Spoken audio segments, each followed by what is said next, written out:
मान लीजिए कि तीन दोस्त हैं। अपनी सुविधा के लिए हम इनके नाम ए, बी और सी रख लेते हैं। अब मान लो कि ए के घर से बी के घर तक जाने के लिए एक रास्ता है। इसी तरह से बी के घर से सी के घर तक जाने के लिए भी एक रास्ता है। इस जानकारी के आधार पर यदि यह पूछा जाए कि क्या ए के घर से सी के घर तक जाने के लिए भी कोई रास्ता है, तो हम कहेंगे कि हाँ, एक रास्ता है। हम ए से बी के घर तक और फिर बी से सी के घर तक जा सकते हैं। इस विशेषता को कि यदि ए के घर से बी के घर तक रास्ता है और फिर बी के घर से सी के घर तक रास्ता है, तो ए के घर से सी के घर तक निश्चित रूप से रास्ता होगा। इस विशेषता को हम संक्रामक या ट्रांजिटिव गुण कहते हैं। यह विशेषता हमें गणित में भी बहुत जगह देखने को मिलती है। इसका एक सामान्य उदाहरण यह है कि यदि कोई संख्या a b से बड़ी हो और संख्या b c से बड़ी हो, तो हम कह सकते हैं कि a c से बड़ी होगी। यह भी संक्रामक विशेषता का एक उदाहरण है। इस वीडियो में हम ऐसी ही अवधारणा संबंधों के लिए समझेंगे। जैसे यदि हमारे पास किसी संबंध में a, b ये युग्म हो और b, c ये युग्म भी हो, तो ऐसे संबंध को संक्रामक संबंध होने के लिए ऐसे संबंध में a, c का भी होना ज़रूरी है। इसे हम कुछ उदाहरणों से अच्छी तरह से समझते हैं। मान लीजिए कि हमें जो पहला संबंध दिया गया है उसमें जो युग्म है वो है 4,9, इसके बाद 9,13 और अगला युग्म है 4,13। अब इस संबंध के संक्रामक होने के लिए हमें ये चेक करना होगा कि इनमें से किसी भी युग्म के लिए यदि उसे हम a, b मान लें, तो उस युग्म के लिए b, c हमें मिल रहा है कि नहीं मिल रहा है। यदि b, c नहीं मिल रहा है तो कोई बात नहीं, लेकिन यदि b, c मिल रहा है तो a, c मिलना अनिवार्य है, तभी यह संबंध संक्रामक होगा। तो यहाँ यदि हम 4 को a और 9 को b मान लें तो ये a, b हो जाएगा। b, c के लिए हमें ऐसा युग्म चाहिए जिसमें b पहला अवयव हो। तो यहाँ पर हम देख सकते हैं कि 9 पहला अवयव है, इसलिए इसको हम b, c मान सकते हैं। मतलब 4, 9 a, b यदि माना जाए तो इसके लिए b, c हमें मिल रहा है। इसलिए यहाँ पर a, c का मिलना ज़रूरी है इस संबंध के संक्रामक होने के लिए। तो a, c क्या हो जाएगा? यदि 4a है और 13c है तो a, c का मतलब है 4,13, जो कि यहाँ पर हमें मिल रहा है। इसलिए यह संबंध संक्रामक होगा। एक और उदाहरण देखते हैं। हमें संबंध दिया गया है 2,3 और 3,5। ठीक है, यहाँ पर भी हमें यही चीज़ चेक करना है। हम किसी भी युग्म को a, b मान लेते हैं तो उसके लिए b, c यदि मिल रहा है तो a, c का मिलना ज़रूरी है। तो यहाँ पर यदि हम इसे a, b माने तो b, c के लिए हमें 3 पहला अवयव हो ऐसा युग्म चाहिए। तो यहाँ पर 3 पहला अवयव है, इसे हम b, c मान लेते हैं। तो यदि हमें 2,3 के लिए इसे a, b मानने पर b, c मिल रहा है तो a, c ज़रूरी है मिलना। यानी कि क्या मिलना हमें ज़रूरी है? a यानी कि 2 और c यानी कि 5। यहाँ पे हमें 2,5 मिलना चाहिए, लेकिन ऐसा कोई भी युग्म हमें यहाँ पर नहीं दिख रहा है, इसलिए यह संक्रामक नहीं होगा। ठीक है, तीसरा उदाहरण देखते हैं। मान लीजिए कि हमें संबंध दिया गया है 1,2, इसके बाद 2,1 और 3,1। यहाँ पर भी हम देख लेते हैं। इसे हम पहले युग्म को a, b मान लेते हैं। तो b, c के लिए हमें क्या चाहिए? 2 पहला युग्म हो, जो यहाँ पर मिल रहा है। तो इसे हम b, c मान लेते हैं। यानी कि 1,2 के लिए a, b से मानने पर b, c हमें मिल रहा है।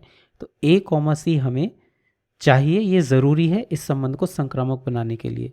तो यहाँ पे a, c क्या हो जाएगा? 1, a का मतलब 1 और c का मतलब 1। तो यहाँ पर हमें 1,1 चाहिए, लेकिन इस संबंध में 1,1 कहीं पर नहीं है, इसलिए ये संबंध भी संक्रामक नहीं होगा। ठीक है, अगला एक और उदाहरण देखते हैं। मान लीजिए कि हमें संबंध दिया गया है 5,5 और 5,3। ठीक है, इस संबंध में भी हमें क्या देखना होगा, किसी युग्म को a, b मान करके उसके लिए b, c ढूंढना होगा। यदि b, c मिल रहा है तो हमें वहाँ पर a, c अनिवार्य है मिलना।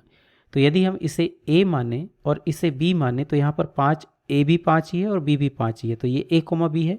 तो b, c के लिए अगला युग्म हमें ऐसा ढूंढना है जिसमें 5 पहला अवयव हो। तो यहाँ पर है ये, तो इसे हम b, c मान लेते हैं। ठीक है, यानी कि 5,5 के लिए b, c मिल रहा है यदि 5,5 a, a है। तो a, a और b, c यदि मिल रहा है तो हमें a, c मिलना ज़रूरी है। यानी कि क्या मिलना हमें चाहिए, a यानी कि 5 और c यानी कि 3। हमें 5,3 मिलना चाहिए और हम देख सकते हैं कि ये वाला युग्म स्वयं 5,3 है, जिसे हमने b, c माना था वही a, c भी है। मतलब कि ये संबंध संक्रामक है। लेकिन हम इसे अगले युग्म के लिए भी चेक कर लेते हैं कि क्या इस युग्म के हिसाब से ये संक्रामक बनता है या नहीं बनता। तो यदि हम 5,3 को a, b मान लें तो यहाँ पे 5a हो जाएगा और 3b हो जाएगा। मतलब यहाँ पर हमें b, c के लिए ऐसा युग्म चाहिए जिसमें b यानी कि पहला अवयव 3 हो, लेकिन यहाँ पे हमें ऐसा कोई भी युग्म नहीं मिल रहा है। तो 5,3 को a, b मानने पर इसके लिए हमें b, c ही नहीं मिल रहा है, इसलिए यहाँ पर a, c को ढूंढने की ज़रूरत हमें नहीं है। मतलब ये संबंध हमारा संक्रामक है। ठीक है, एक और उदाहरण देखते हैं। मान लीजिए कि हमें जो संबंध दिया गया है वो है 1,3, इसके बाद 3,2, फिर 2,5 और 1,2। ये संबंध हमें दिया गया है। यहाँ पर भी हम वही करेंगे, किसी युग्म को a, b मान करके उसके लिए पहले हम b, c ढूंढेंगे। यदि b, c मिल जाता है तब हम a, c ढूंढेंगे। यदि किसी युग्म के लिए b, c नहीं मिलता तो हम आगे बढ़ जाएंगे। तो इसे यदि हम a, इसे b मान लें तो b, c चाहिए हमें जिसमें पहला अवयव 3 हो, जो यहाँ पे मिल रहा है। इसे हम b और इसे c मान लेंगे। मतलब 1,3 को a, b मानने पर b, c हमें मिल रहा है, तो यहाँ पे हमें a, c चाहिए। यानी कि a 1 है और c 2 है, हमें 1,2 चाहिए जो कि यहाँ पर मिल रहा है। तो इस युग्म के लिए तो ये संक्रामक है। अब हम इसे a, b मान लेते हैं। यहाँ पे इसे हमने a माना और इसे b माना, तो b, c क्या चाहिए हमें, b ऐसा युग्म जिसमें 2 पहले हो। तो यहाँ पे हमको 2 पहले मिल रहा है और किसी युग्म में नहीं, यहाँ पर हमें 2 पहले मिल रहा है। तो इसके लिए हम इसको b, c मान लेते हैं। तो 3,2 को यदि a, b माने तो इसके लिए हमें b, c मिल रहा है, इसलिए यहाँ पर a, c भी मिलना ज़रूरी है इस पूरे संबंध को संक्रामक बनाने के लिए। यानी a, c क्या हो जाएगा, 3a हो गया और 5c हो जाएगा। ठीक है, यानी कि हमें यहाँ 3,5 मिलना चाहिए। लेकिन इस पूरे संबंध में हम यदि देखें तो कहीं पर भी हमें 3,5 नहीं मिल रहा है। तो इस कारण से ये संबंध संक्रामक नहीं हो पाएगा, ये संक्रामक संबंध नहीं कहेंगे। अंत में आइए हम एक और प्रश्न हल करते हैं और इसे और अच्छे से समझते हैं। मान लीजिए कि हमें जो संबंध दिया गया है उसमें हमें 1,1, 2,2, इसके बाद 1,2 और 2,1 ये युग्म मिलते हैं। तो इनके लिए भी हमें प्रत्येक युग्म को a, b मानकर उसके लिए b, c देखना होगा और यदि b, c मिलता है तो a, c मिलना ज़रूरी है। तो इस प्रश्न को हल करने के लिए हम इसे एक टेबल बना करके हल करते हैं। तो ये वाला कॉलम a, b के लिए है, ये b, c के लिए और ये a, c के लिए। अब हम इनमें प्रत्येक अवयव के लिए जांचते हैं कि ये हमें संक्रामक संबंध बन रहा है या नहीं। तो सबसे पहला युग्म हमारा है 1,1। यदि इसे हम a, b माने तो b के लिए हमें पहला अवयव 1 चाहिए। तो ऐसा यहाँ पर हम देखें तो हमें ये एक युग्म मिल रहा है जो 1,2 है, तो इसे हम b, c मान सकते हैं। मतलब यहाँ पर जो a, c होगा वो 1,2 होगा जो हमें मिलना चाहिए, और ये यहाँ पर हमें मिल रहा है, 1,2 हमें मिल रहा है, तो ये संक्रामक होना चाहिए। इसके बाद अगला युग्म हमारे पास 2,2 है। यदि इसे a, b माने तो b, c में हमें पहला अवयव 2 चाहिए होगा। तो यहाँ पर इस युग्म में हम देख सकते हैं कि पहला अवयव 2 है और ये हमारा हो जाएगा b, c। तो a, c क्या होगा? ये होगा 2,1, 2,1 जो कि हमें यहाँ पर मिल रहा है, और ये स्वयं b, c ही है। हमारे पास तीसरा युग्म 1,2 है। तो इसे यदि हम a, b माने तो b, c में हमें पहला अवयव 2 चाहिए, जो कि यहाँ पर 2,2 में मिल रहा है और इसी तरह से 2,1 में मिल रहा है। यानी हमें इन दोनों के लिए a, c देखना होगा। तो यदि a, c की इसके लिए बात करें तो यहाँ पे हो जाएगा 1,2, ये हो जाएगा 1,2 जो कि हमें यहाँ पर मिल रहा है, और इसी तरह से 2,1 यदि b, c है तो a, c हो जाएगा 1,1, 1,1, और ये भी हमें यहाँ पर मिल रहा है।